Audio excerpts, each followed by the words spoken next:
right, so we are gonna do some flame tests.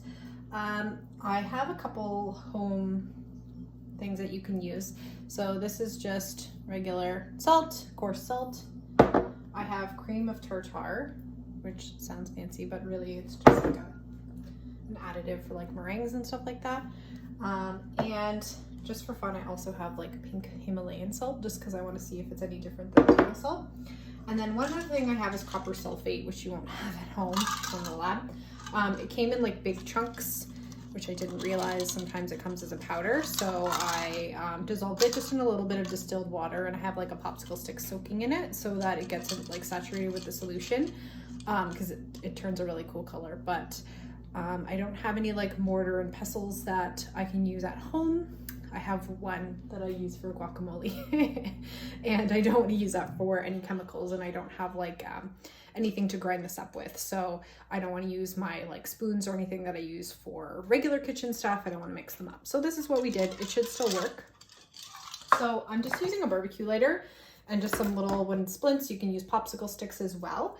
And so what we're going to do is really just see what happens when we place these salts in these solutions.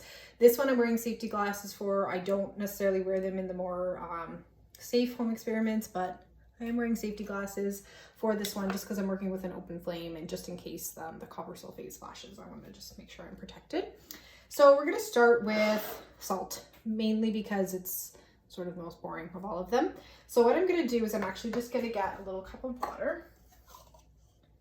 Doesn't really matter so much if it's distilled water or not, to be honest. It's just for rinsing and getting the popsicle sticks wet. So I'm just going to wet this, pull it around really well, and I'm going to dip it just so I have like some pieces of salt sticking, and I'm going to try to do it as close to the camera as possible.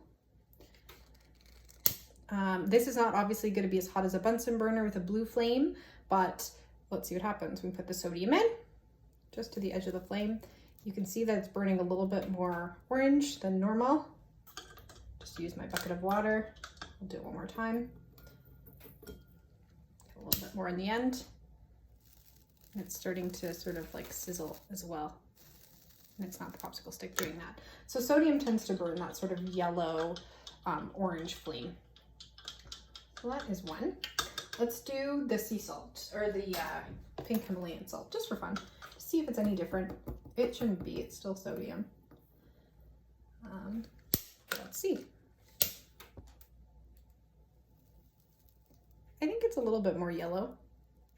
I know it's hard to see because the flame is yellow, compared to the other salt, probably just because of the soil and where everything sort of extracted the salt from. Let's do the cream of tartar now. Cream of tartar has potassium in it. So let's see what we can get. This one might be harder to see. I'm going to do my best without setting my phone on fire. So you can sort of see the purpley color that it's changing, pinky purple. I'll do one more time. If it was a little darker, you'd be able to see it a little bit better. Do it on this side. You can sort of see at the bottom that it's going a little bit purple, purpley pink. And that's typical for potassium. So the sodium goes more of like a yellow color, and potassium goes like a pinky purple. It's violet in terms of the spectrum. Now let's do our copper sulfate. Copper sulfate in solution will be like a turquoisey blue, depending on how concentrated it is. It still works. You can do these with solutions as well. Typically, again, I just like have the popsicle sticks sitting in them overnight. So I'll prepare the solutions the night before in the lab, just so they've like soaked the popsicle sticks a little bit and crystallized, just to get full concentration. Because if they're too dilute, then you don't see the colors. Okay, so let's try this. And this one, you have to hold it a little bit. Can you see the green? That's really cool. So that's my favorite. I tried to use borax too to get boric acid, which turns a blue color, but like you just can't see it. The flame isn't hot enough with the barbecue lighter to get really that blue. I'll do the copper again though one more time. So you can see that. And so sometimes you can get salts for like a campfire.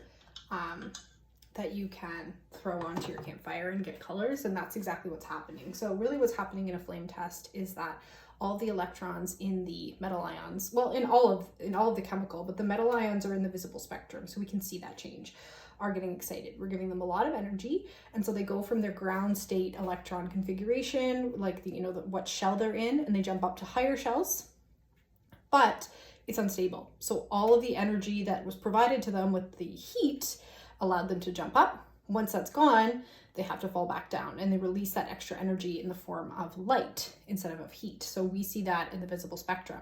All elements do this, but it works the best with metals because the color it emits is in the visible spectrum. In other non-metals and other compounds, it's emitting something that we can't see with the naked eye.